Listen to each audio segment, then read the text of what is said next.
Thank you. Can I thank all noble lords for their contribution today? And let me start with Gaza. Look, we are facing a situation of dreadful suffering in Gaza. There can be no doubt about that.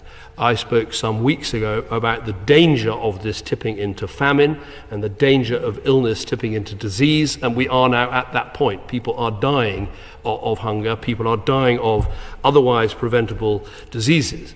And the situation is very bad because we've been pushing for this aid to get in. We've had a whole set of things we've asked the Israelis to do, but I have to report to your Lordship's House that the amount of aid that got in February was about half what got in January.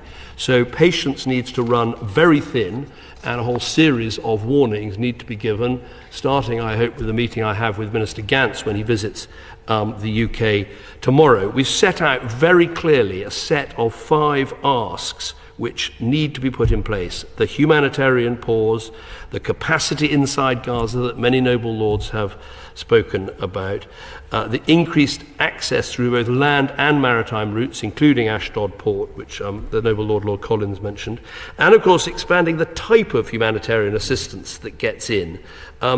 Too many items are sent away because they're supposedly dual-use goods, and some of these things are things that are absolutely necessary for medical and other procedures. And we also need to see a resumption of electricity, water to North and South Gaza. Let me say again at this dispatch box, Israel is the occupying power. It is responsible. And that has consequences, including in how we look at whether Israel is compliant with international humanitarian law. So I think that is the most important thing on the issue of Gaza. Are we committed to finding an answer? Do we see this as an opportunity? And my answer to that is yes, the situation is terrible, but if we can turn a pause for this hostage deal into a sustainable ceasefire and build momentum so we don't go back to fighting, there is a chance, because I think, as the noble Lord Lee said, there's some exhaustion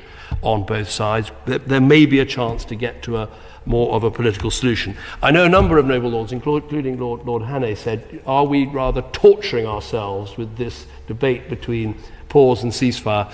The reason I think this is the right way is by saying a pause, which should happen now. I want it to happen tonight, tomorrow, to stop this killing, is to have a pause, and then you put in place the conditions that make a ceasefire more likely to be permanent. You've got to get the Hamas leadership out of Gaza. You've got to get rid of the terrorist infrastructure. You've got to have a new Palestinian government. Let me reconfirm Britain is committed to a two-state solution. What I'm saying is that clearly part of a two-state solution is the recognition of Palestine as a state. I don't think that should happen at the start of the process, because I think that takes all the pressure off the Palestinians to reform. But it shouldn't have to wait till the end. We shouldn't give Israel a veto power, which is the effect of the American policy at the moment. And so I think that recognition can become part of the unstoppable momentum we need to see towards a two-state solution.